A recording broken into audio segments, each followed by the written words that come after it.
Hi ma'am, ngasi aigi thoi thong ngasi jeminasi kamay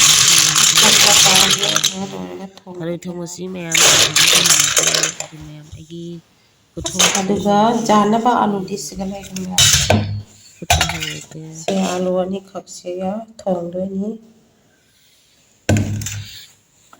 du ma'am thongba jengminasi aya si put kharage alu siga siga phollage tharoi makhada happe ado alu na mapan da happe aduga ai morok tinganjara morok asuba hapsage aduga irolaga sokto bidine gi kuthong se dudi ma'am si phollage tonga Roi putpa loidana aina mamai loina lauthoi adu mamai si lauthokpana matam kuina changkre mamai singdo siga lere mamai miyam si miyam yego si miyam si lauthokpada kaya matam kuina aduga alu ga tonga kana siga lere miyam ye every takhai rani miyam ado eka machan maron mapang siga lere hareng pajak kana sokto matamda miyam jeminasi iron maloire maron mapang happy sigana tharoi leire Jangan cakap kau ini hair bani na pernah kena tahu re, kau bayar re. Sudah terus mata kerja, baru lagi macam tino, sumber,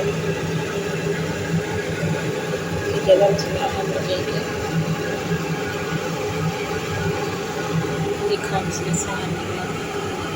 Mayang mana mana dapat kandre, ini kutung nama ni mayang. Ini kamai kandre aku jeminasi mayang. Hangga orang itu di kandre. Hangga pada thong ni bani mayang. Ada thong saya je. Mayang.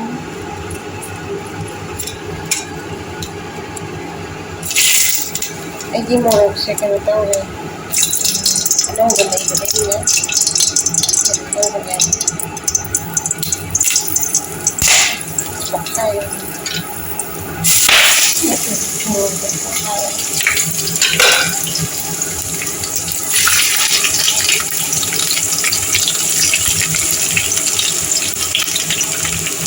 pakai dia. Anak dia kan. Jangan makan. Jangan makan.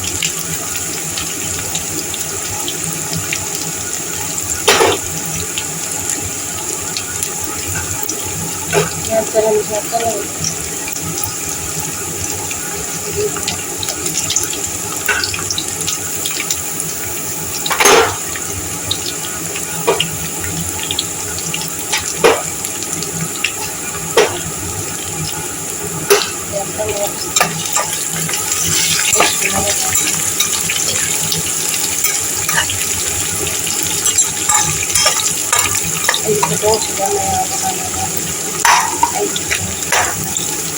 Maya mama nggak mau ketemu mana dengan kita. Ini morok sih sabi saba asal kalau kita gitu ya asal kita tahu kita punya. Apa nama dari itu?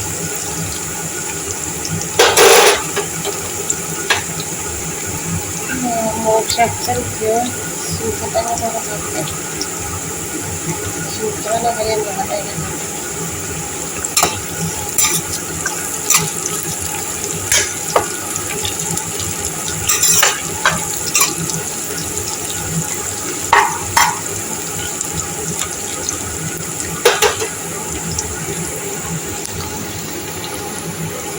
Ini pasta terus saya hanya waktu ini aja kan ya.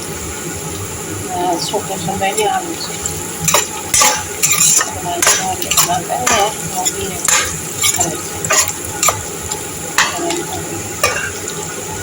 Ini yang dulu tanam di sana.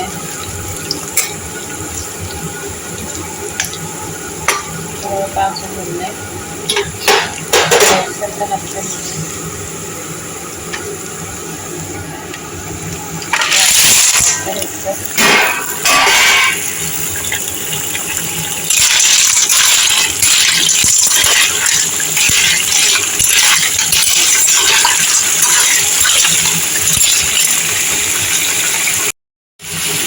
Yang mau itu terus kan ya, kita siap sudah.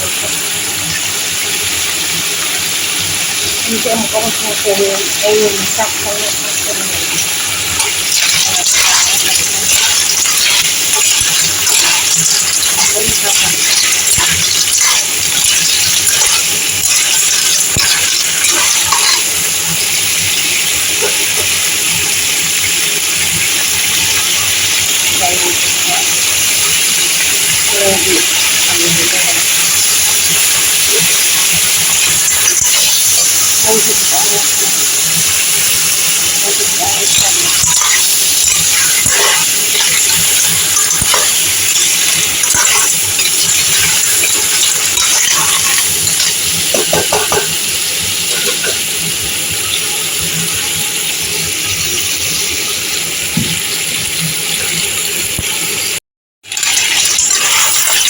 Lumayan sa oras ano ba pa ini kata dapat aja dalam sebuah kita pun mulai karena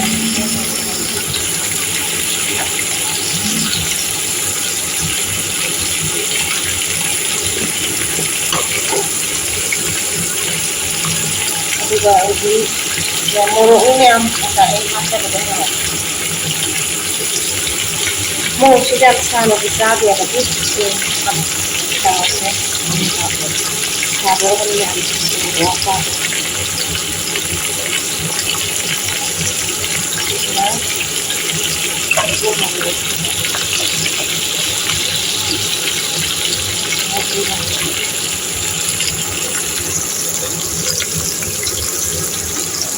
Silang garam masala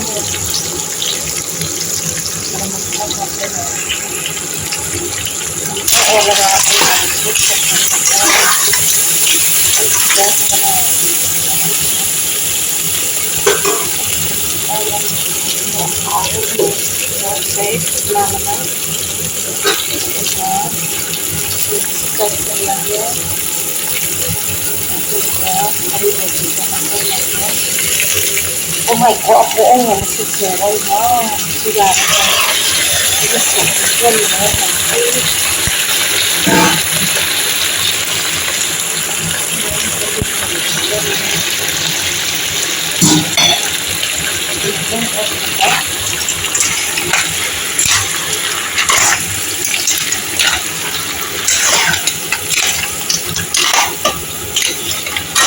Yan ang ito kasi ako na talaga. Ito kumain ko sa makain ko.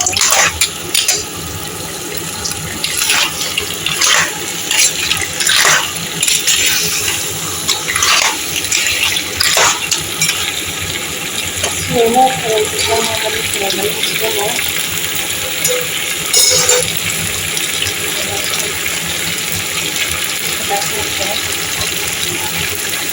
Black.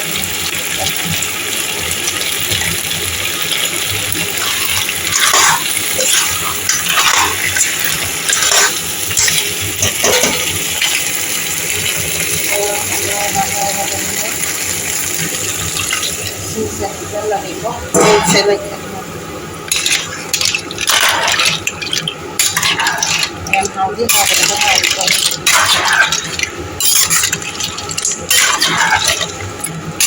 Ayan, para magpapon kami. Haroy, sa mamay lang po dapat ang hinit sa kanya. Uy, ma, ang lang din ako. May kalong. Ise jara tra kambini. Machushi ज़्यादा ही मोरों की मचूरी लेते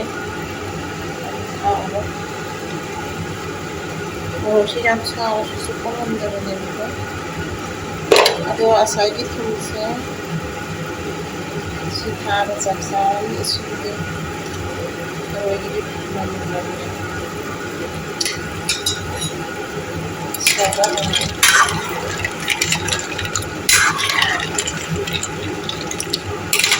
yang terus yang dia tahu itu seperti yang ada yang tahu ada yang tahu hujan apa itu orang sekali kita ꯑꯗꯣ ꯃꯌꯥꯝ ꯑꯩꯒꯤꯁꯦ ꯃꯨꯜꯂꯛꯑꯅꯤ ꯌꯦꯡꯒꯦ ꯍꯥꯡꯗꯣꯛꯇꯅ ꯀꯔꯝꯅ ꯋꯥꯎ ꯕꯔꯪ ꯕꯔꯪ ꯁꯧꯔꯦ ꯋꯥꯎ ꯌꯥꯝ ꯐꯖꯔꯦ ꯍꯥꯎꯔꯅꯤ ꯃꯌꯥꯝ ꯃꯍꯤꯁꯦ ꯈꯔꯅꯦ ꯉꯥꯏꯁꯤꯟꯕꯅ ꯐꯩꯌꯦꯕ ꯌꯥꯝ ꯅꯥꯏꯕꯁꯨ ꯇꯧꯗꯦ ꯑꯩꯁꯦ ꯁꯧꯕ ꯂꯣꯏꯔꯛꯄꯗ ꯆꯞ ꯆꯥꯔꯅꯤ ꯉꯥꯏꯍꯥꯛꯇꯪꯒ ꯁꯧꯍꯟꯈꯤꯒꯦ ꯍꯥꯎꯗꯧꯕ ꯃꯥꯜꯂꯤꯅꯦ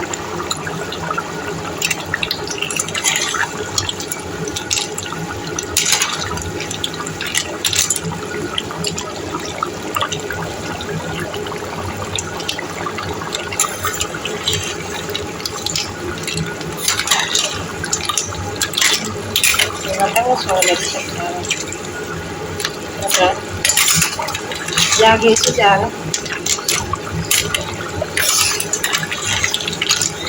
oh kesenangan lain ya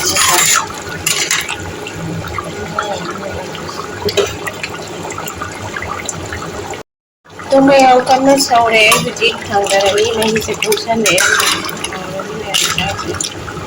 ya mai kuto che haune ho rekla video ai di sunane pura masna khade na kape adu di me am thangdarani ko nahi se jaw puchale adi ko kuto che sore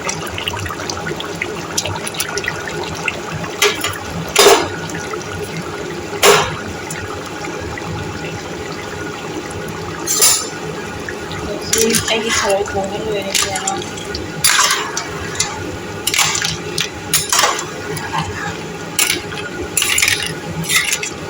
ꯃꯌꯥꯝ ꯑꯩꯒꯤ ꯊꯔꯣꯏ ꯊꯣꯡꯕꯁꯦ ꯂꯣꯏꯁꯤꯜꯂꯛꯑꯦ ꯍꯥꯎꯗꯤ ꯍꯥꯎꯋꯦ ꯌꯦꯡꯕꯤꯔꯝꯃꯣ ꯃꯌꯥꯝ ꯑꯗꯨ ꯃꯌꯥꯝ ꯑꯩꯒꯤ ꯏꯟꯁꯥꯡ ꯊꯣꯡꯕ ꯃꯇꯥꯡꯁꯤꯗ ꯂꯣꯏꯖꯔꯦ ꯑꯗꯨꯗꯤ ꯃꯊꯪ ꯆꯥꯕꯗ ꯑꯃꯨꯛ ꯎꯅꯔꯁꯤ ꯊꯣꯡꯕꯁꯦ ꯂꯣꯏꯁꯤꯜꯂꯛꯑꯕꯅꯤꯅ ꯃꯌꯥꯝ ꯃꯇꯥꯡ ꯑꯁꯤꯗ ꯂꯣꯏꯁꯤꯟꯖꯔꯒꯦ ꯃꯌꯥꯝ ꯕꯥꯏ ꯕꯥꯏ ꯃꯊꯪꯗ ꯑꯃꯨꯛ ꯎꯅꯔꯁꯤ ꯕꯥꯏ